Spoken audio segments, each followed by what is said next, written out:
Assalamualaikum warahmatullahi wabarakatuh. Waalaikumsalam. Innal hamdalillah nahmaduhu wa nasta'inuhu wa nastaghfiruh wa na'udzu billahi min shururi anfusina wa min sayyiati a'malina. May yahdihillahu fala mudilla lahu wa may yudlil fala hadiya lahu. Ashhadu an la ilaha illallah wahdahu la syarika lah wa ashhadu anna Muhammadan abduhu wa rasuluh. Assalatu wassalamu ala nabiyyina Muhammadin wa ala alihi wa sahbihi wa man tabi'ahu ila yaumiddin. Ya ayuhan nas, usikum wa iyaya bitaqwallah faqad fazal muttaqun. Qala ta'ala, ya ayyuhalladzina amanu taqullaha haqqa tuqatih wa la tamutunna illa wa antum muslimun.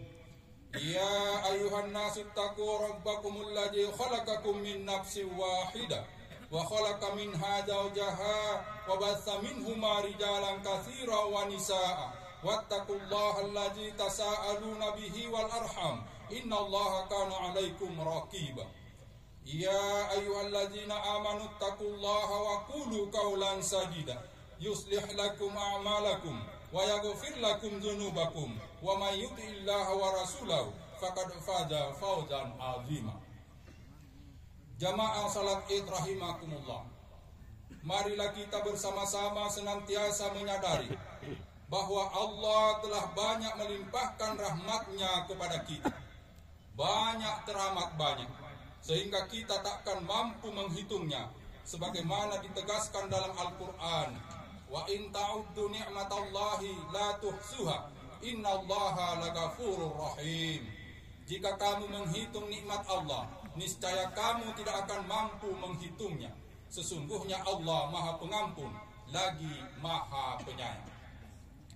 Dari firman Allah di atas, jelaslah bahwa Allah telah memberikan nikmat-Nya kepada kita yang teramat banyak, yang tak mungkin kita mampu menghitungnya. Karena sesungguhnya apa yang kita nikmati, kita rasakan dan dapatkan dalam hidup ini, semuanya adalah rahmat Allah. Sekalipun demikian, ternyata kebanyakan di antara manusia, termasuk orang yang tidak mampu bersyukur. Sebagaimana diterangkan dalam firman Allah, innallaha laju fadlin 'alan nasi walakinna aktsaran nasi la yashkurun. Sesungguhnya Allah memberikan karunia kepada manusia, tetapi kebanyakan manusia tidak bersyukur. Padahal bagi yang bersyukur, Allah berjanji akan melipat gandakan kenikmatan yang disyukurinya, sebagaimana yang dijelaskan dalam surat Ibrahim ayat 7. Wa iz ta'azzana rabbukum la in syakartum la azidannakum wa la in kafartum inna azabi lasyadid. Sesungguhnya jika kamu bersyukur, pasti kami akan menambah nikmat kepadamu, dan jika kamu mengingkari nikmatku, maka sesungguhnya azabku amat pedih. Oleh karena itu, marilah kita senantiasa mensyukuri nikmat Allah yang telah dianugerahkan kepada kita. Terlebih dalam kesempatan hari ini, kita umat Islam merayakan Idul Adha. Salawat dan salawat semoga selalu tercurah kepada Nabi junjungan kita Muhammad sallallahu alaihi wasallam, yang telah memberikan suri tauladan utama yang selalu kita tiru agar kita bisa menjadi manusia yang selamat dunia akhirat. Allahu Akbar, Allahu Akbar, la ilaha illallah, wallahu akbar, Allahu Akbar, walillahil hamd. Hadirin yang berbahagia, saat ini jamaah haji dari seluruh penjuru dunia sedang menyelesaikan manasik haji di Tanah Suci. Setelah menyelesaikan wukuf di Arafah, mereka menuju ke Mina untuk mabit dan melempar jumrah. Semoga haji mereka mabrur dan kembali ke daerah dan keluarga masing-masing dengan selamat. Kepulangannya ke tanah air membawa bangsa ini semakin religius. Bagi yang tidak menjalankan ibadah haji, maka ibadah utama pada hari Idul Adha adalah menyembelih binatang kurban. Rasulullah menekankan kepada umatnya yang mampu untuk menyembelih binatang kurban dengan sabdanya, man kana lahu sa'atan wa lam yadah fala yaqrabanna musallan. Barang siapa mempunyai kemampuan berkurban, tetapi tidak melakukannya, maka janganlah mendekat tempat sholatku. Hadis riwayat Ahmad Ibnu Majah dari Abi Hurairah. Syariat kurban tidak bisa dilepaskan dari peristiwa pada zaman Nabi Ibrahim dan Ismail. Perintah kurban yang diterima Nabi Ibrahim alaihissalam diterangkan dalam surat As-Saffat ayat 102. Falamma balagha ba'u as-sa'i qala ya bunayya inni ara fil manami anni ajbahuka fanzur maza tara. Qala ya abati af'al ma tu'mar satajiduni insyaallah minas sabirin. Maka tatkala anak itu sampai pada umur sanggup, berusaha bersama-sama Ibrahim.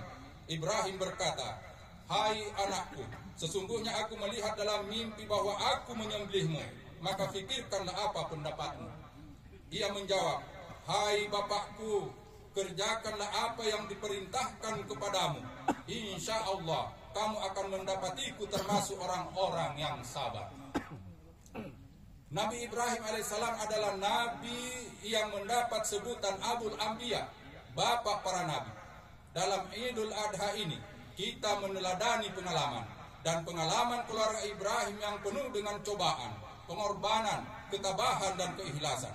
Ibrahim amat merindukan hadirnya anak sebagai keturunannya, dan setelah anak itu diberikan oleh Allah, diujilah Ibrahim. Akankah kecintaannya kepada Allah terkalahkan oleh cintanya kepada anak yang lama ia nantikan itu? Ternyata tidak. Ibrahim lulus dari ujian Allah yang berat. Dalam ayat tadi digambarkan bagaimana Ibrahim melakukan komunikasi yang amat baik dengan anaknya Ismail, menunjukkan betapa Ibrahim memiliki keluarga dengan hubungan yang terjaga dengan baik antara orang tua dan anak. Tidak ada kendala komunikasi sebagai proses pendidikan anaknya. Dan yang menakjubkan adalah jawaban Ismail yang menunjukkan gambaran seorang anak yang selalu terdidik dalam keimanan kepada Allah dengan begitu baiknya. Mudah-mudahan kita mampu meneladani keluarga Ibrahim sebagai orang tua, menjadi orang tua yang baik, yang senantiasa mendidikkan keimanan kepada anak-anak kita, sehingga menjadi anak yang berakidah Islam dengan kokoh. Tidak akan kita biarkan anak-anak kita tercemari oleh ajaran-ajaran yang menjauhkan kita dari hidayah Allah. Kita akan didik anak-anak kita menjadi anak yang soleh, anak yang pintar dan berbudi pekerti luhur, serta menjadi generasi penerus yang mampu membawa kemajuan umat dan bangsa kita tercinta. Allahu Akbar, Allahu Akbar. La ilaha illallah wallahu akbar. Allahu akbar walillahil hamd.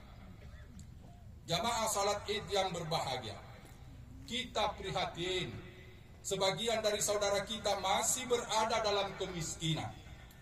Kesejahteraan yang menjadi salah satu cita-cita berdirinya bangsa ini belum bisa didapatkan.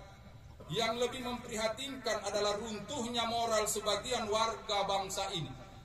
Di tengah penderitaan rakyat miskin, triliunan uang negara dikorupsi oleh para pejabat yang seharusnya membangun kesejahteraan negeri ini. Korupsi telah terjadi di semua lini, bahkan korupsi dilakukan bersamaan, atau orang sering menyebut korupsi berjamaah. Di samping itu, semakin meningkatnya kasus kriminalitas, pornografi, narkoba, dan bentuk kemaksiatan lain. Bahkan penyalahgunaan narkoba telah sampai pada kondisi darurat dan benar-benar mengancam masa depan bangsa. Untuk menyelesaikan problem bangsa yang pelik ini, tentu bukan pekerjaan yang mudah. Sudah barang tentu kita membutuhkan anak bangsa yang rela mengorbankan waktu dan tenaganya untuk kemajuan bangsa. Kita butuh generasi yang unggul dan hebat, generasi yang mencintai Allah dan tunduk kepada aturannya. Karena hanya dengan kembali kepada aturan hidup Allah, segala problem yang kita hadapi tersebut dapat terurai dengan baik. Dan contoh itu bisa kita temui pada pribadi Nabi Ibrahim dan Ismail putranya.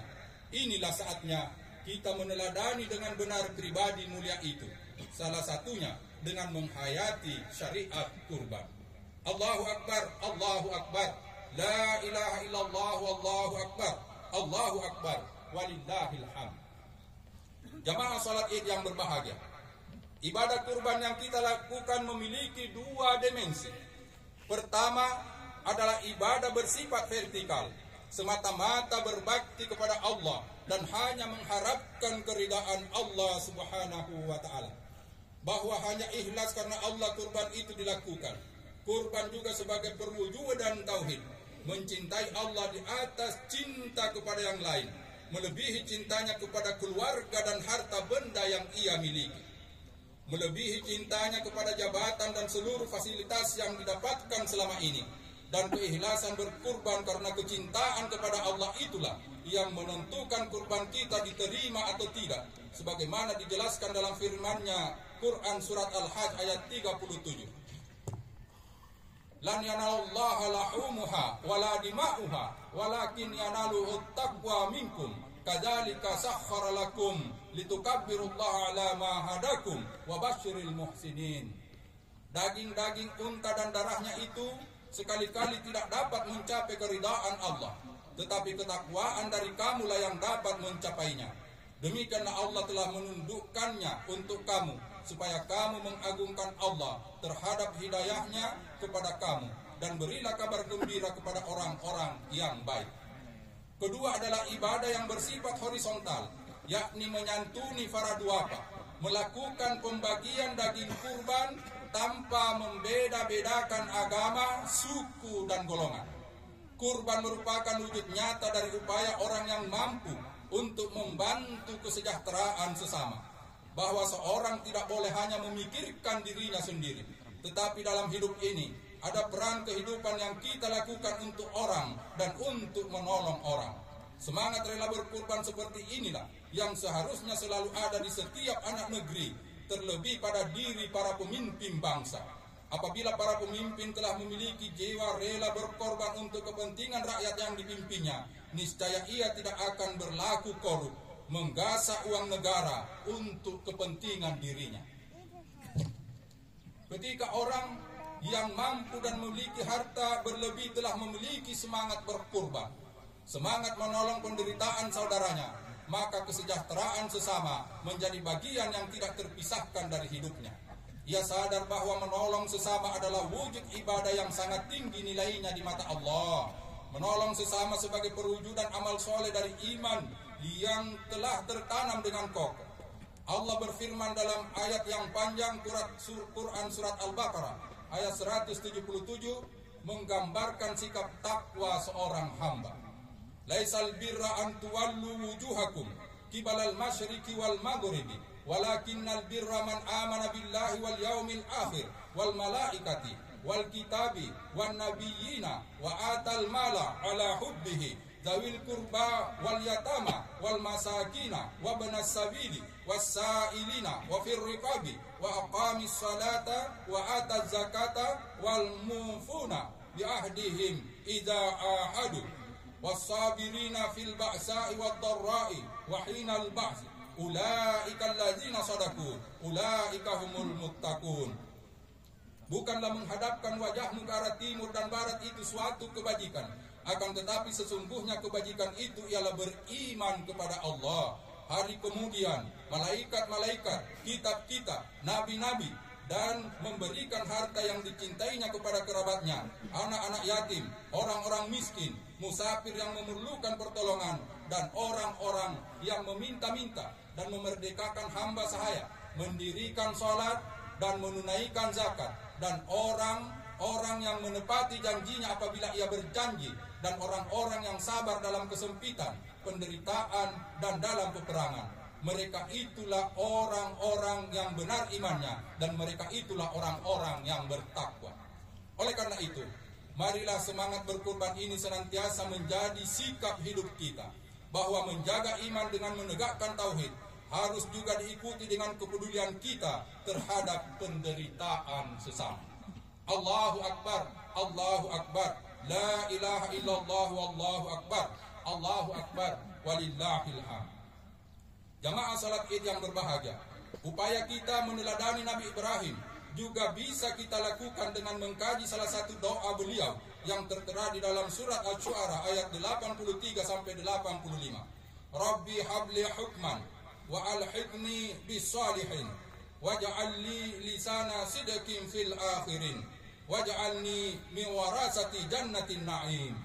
Ya Tuhanku, berikanlah kepadaku hikmah dan masukkanlah aku ke dalam golongan orang-orang yang saleh, dan jadikanlah aku buah tutur yang baik bagi orang-orang yang datang kemudian, dan jadikanlah aku termasuk orang yang mempusakai surga yang penuh kenikmatan.